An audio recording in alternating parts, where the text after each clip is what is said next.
Hello, everyone. My name is Marissa Davis, and I want to start off this TED Talk by asking you all a question. How many of you have been HIV tested? And I don't want you to answer that question out loud, but I just want you to think about it. If your answer is no, can I ask why? Is your answer to why is that you're not susceptible to HIV? That you don't fall within the demographic of people who need to be tested for HIV? And I'm here to tell you today that that is HIV stigma. And today, my TED Talk is going to be about how to end HIV stigma.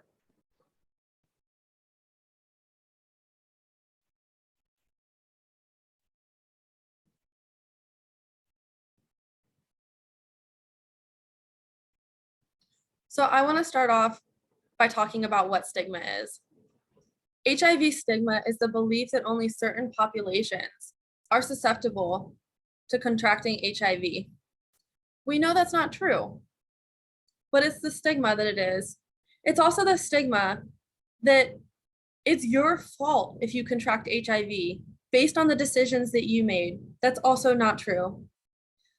There's also the belief that if you contract HIV, that you deserve to have it because if it came from same-sex relations. That's also not true. And it's also not true that HIV only comes from same-sex relations. And I want to show you this figure.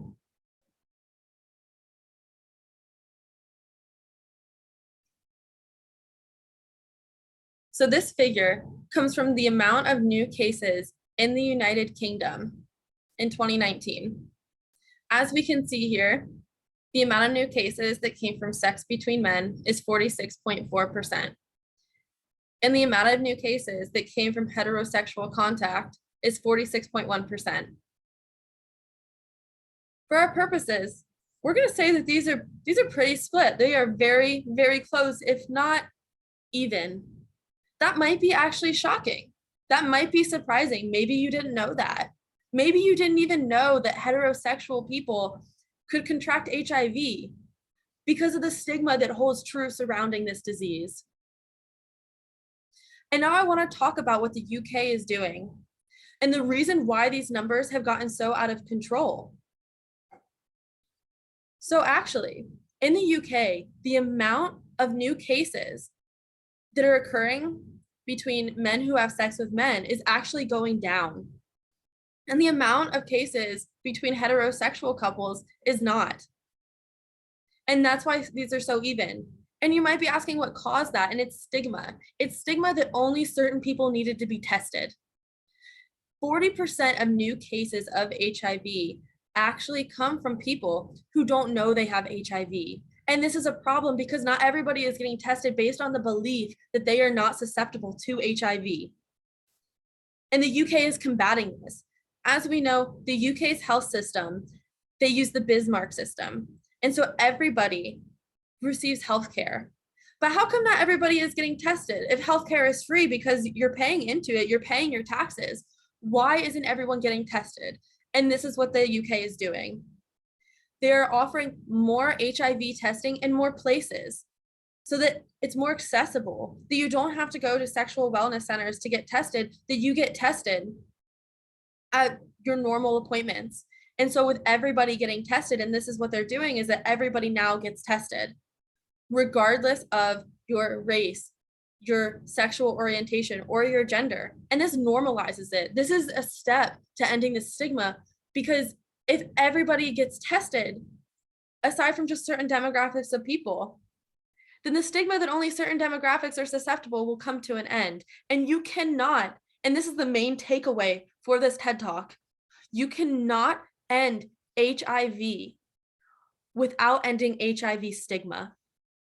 Now we're going to move on to the southern part of the United States. And I want to start off by showing this figure.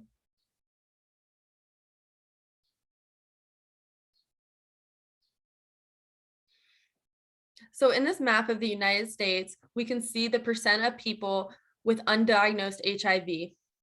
The darker colors means that there's a higher prevalence of people with undiagnosed HIV. And as we can see in the South, you see this a lot more than in the north. However, we do see the darker colors in the north, but we can see that it is mostly contained to the south and they have a higher number. So why is that? A large part of it comes from the fact that the southern part of the United States does have a higher amount of people with lower income. And I have to share this fact with you because I think that it's very interesting and very important that the southern part of the United States only makes up 38% of the population of the United States. However, they make up 51% of the amount of people who have HIV in the United States. So again, why is that? Yes, there is a higher amount of people who have lower income in the southern part of the United States. However, Medicaid has actually helped with giving lower income people healthcare. Medicaid is the #1 insurer of people who are on HIV treatment. However, having that access to the treatment isn't the only thing. It's a step, yes, and it's necessary, yes, but it's not the only thing. Accessibility to the treatment itself is very important. And as we know, the South can be very rural. Transportation is important. However, stigma is largely to blame as well. In the United States, it is still largely believed that same-sex relations is not right. This stigma makes people unwilling to disclose their HIV status because of the judgment and the fear. It is believed in the southern part of the United States still highly that it is wrong. And so the stigma that is internalized with this makes people not get tested and seek treatment. And so we can even look at the northern part of the United States where we see that there is less prevalence and also same-sex relations is more accepted, as well as the UK. The UK as a population as a whole has a lower prevalence than the United States, and they also have a higher support for same-sex relations. These things go together because HIV, and I'm going to say it again, cannot be ended without ending the stigma, and there needs to be comfortability to access healthcare. Because even though in the UK, you can access healthcare because of the NHS and the systems that they use, and in the southern part of the United States, you also can with the lower income through Medicaid. But the difference is really the belief and the comfortability with disclosing that information and with going out and seeing healthcare workers without the fear that even the healthcare workers will judge you and will not treat you, because sadly, that happens and that is true. Now we're going to move on to the Kingdom of Eswatini. The Kingdom of Eswatini has the highest HIV prevalence in the entire world, with over a quarter of their population having HIV. 60% of the people with HIV in Eswatini are sex workers. And I want to suggest something. I want to suggest that because sex work in Eswatini is illegal, I want to suggest that it be legalized. And that might sound crazy, especially to whoever is listening to this talk, but it actually would help because of the stigma that exists around being, we'll say, a criminal activity. In this case, being the sex work that is being done in Eswatini makes people not access care. It also doesn't give women autonomy over their own bodies and their own sexual health because in Eswatini, men control these things. Women are seen as unequal. And we can compare this to the UK, where actually sex work is legal. That might be not known, but however, the difference is that women have independent rights to themselves as an employee and as a business owner in this case, and they can seek care without being stigmatized against because of being criminalized. And so the legalization of sex work in Eswatini could be very important in ending that stigma and a step in the right direction as far as giving women equal rights, because therefore they can be business owners and be independent.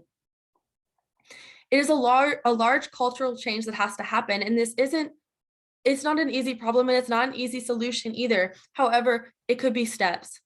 And Eswatini's healthcare system is actually already trying to combat this by offering at-home HIV testing, so that people can do it in the comfort and the privacy of their own without the judgment and the fear that they have from being sex workers. Now I want to move on to immigration status. There's a large number of immigrants in the United States. There's also a large number of immigrants in the UK. However, the UK's health system that they use allows any resident of the UK, regardless of citizenship and immigration status, that they have access to care. That is very different in the United States, where they don't. And this is probably obvious and it goes without saying, but I want to go ahead and emphasize it just to show how obvious it is that it doesn't matter your citizenship, you can still pass along HIV. You don't have to be a citizen to pass it along. So how come, if we're trying to end HIV here in the United States, how come we don't offer healthcare to immigrants and free healthcare as well, as far as HIV and AIDS testing and treatment? This needs to happen. In the UK, this is a step that we see that them making because they are trying to eradicate this disease by 2030, and they know that it cannot be done unless everybody gets treatment. In the United States, it needs to be the same way. Everybody must be able to get treatment if we are trying to eradicate this disease. And I just wanted to end the TED Talk here. Thank you.